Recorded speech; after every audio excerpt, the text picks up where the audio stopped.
വിശ്വസുന്ദരി മത്സരത്തിന്റെ ചരിത്രത്തിൽ ആദ്യമായി ഡെൻമാർക്ക് സുന്ദരി കിരീടമണിഞ്ഞു.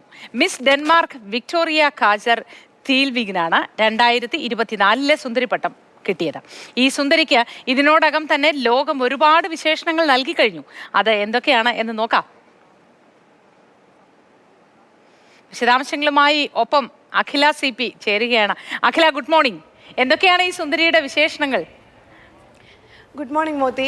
ഒരുപാട് വിശേഷണങ്ങളുണ്ട്. നമുക്കറിയാം, ഈ വിശ്വസുന്ദരി പട്ടം കിട്ടുക എന്ന് പറയുന്നത് അത്ര എളുപ്പമുള്ള കാര്യമല്ല. ഒരുപാട് കാലത്തെ കഠിനാധ്വാനവും ഒരുപാട് കാലത്തെ പരിശീലനം ഒക്കെ കൂടിയിട്ടാണ് ഈ വിശ്വസുന്ദരി പട്ടം സ്വന്തമാക്കുന്നത്. അപ്പോൾ ഈ വിശ്വസുന്ദരി പട്ടത്തിന് ഒരുപാട് പ്രത്യേകതകളുണ്ട്. ആദ്യത്തെ പ്രത്യേകത എന്ന് പറയുന്നത് ഡെൻമാർക്ക് ആദ്യമായി ഒരു വിശ്വസുന്ദരി പട്ടം കിരീടം അണിയുന്നു എന്നുള്ളതാണ് ഏറ്റവും ആദ്യത്തെ പ്രത്യേകത.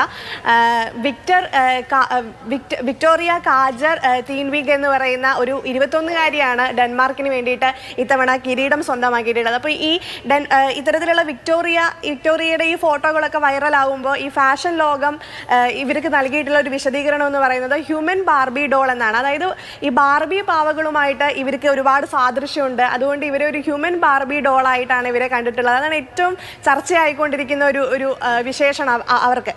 അപ്പോൾ മാത്രമല്ല, ഇവർ ഒരു 21 വയസ്സ് മാത്രമേ ഉള്ളൂ. ഒരു അഭിഭാഷകയാണ്, നർത്തകിയാണ്, മാനസികാരോഗ്യ വിദഗ്ധയാണ്. അങ്ങനെ ഒരുപാട് വിശേഷണങ്ങളുള്ള ഒരു പെൺകുട്ടിയാണ് ഈ വിക്ടോറിയ എന്ന് പറയുന്നത്. അപ്പോൾ അതിനോടൊപ്പം തന്നെ ഈ നമ്മുടെ ഇന്ത്യയിൽ നിന്നും സ്വാഭാവികമായിട്ടും പോയിരുന്നു. അപ്പോൾ ഈ ഇന്ത്യയിൽ നമ്മുടെ പ്രതിനിധീകരിച്ചു പോയ ആൾ ആദ്യത്തെ 30ാമത്തെ പട്ടികയിൽ ഇടം നേടിയിരുന്നു. അത്തരം ഒരുപാട് കൗതുകങ്ങളോടെയാണ് ഇപ്രാവശ്യത്തെ വിശ്വസുന്ദരി പട്ടം മത്സരം അവസാനിച്ചത് മോത്തി.